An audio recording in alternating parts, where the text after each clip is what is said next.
Hello दोस्तों, रिफियार electronic channel पर आप सभी लोग को फिर से बहुत बहुत स्वागत है। दोस्तों, मैं एक वीडियो बना रहा हूँ। ये जो फ़ैन है उसका साउंड कैसे कर रहा है दिखा रहा हूँ, और इसमें कैसे सॉल्व किया जाता है ये भी दिखाऊंगा इस वीडियो में।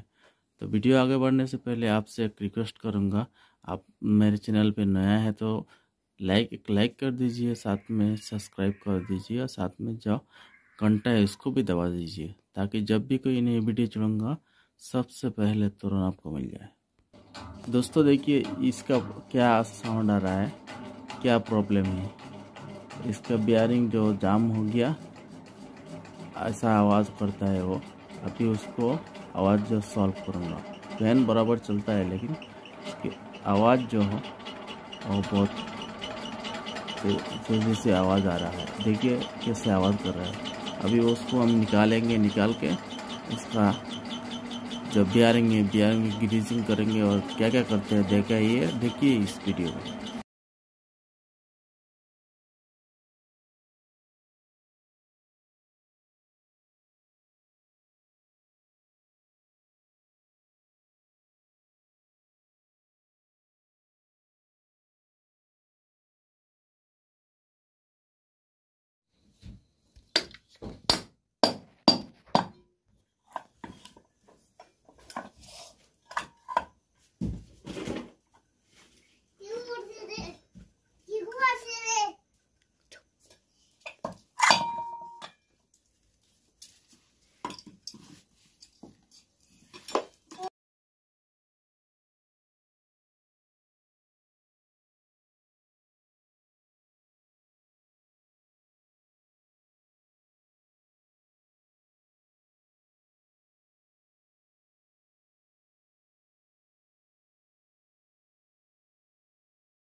देखिए दोस्तों अभी कैसा आवाज़ कर रहा है, कुछ आवाज़ नहीं। तो इसी तरह करने का, अगर आप मेरे चैनल पे नया तो लाइक कर दीजिए, चैनल को सब्सक्राइब कर दीजिए और बेल आइकन को प्रेस कर दीजिए, ताकि जब भी कोई वीडियो छोड़ूंगा सबसे पहले तुरंत आपको मिले। आज के लिए इतना ही, अगली वीडियो में मिलते हैं, तब तक के लिए बाय बाय टाटा।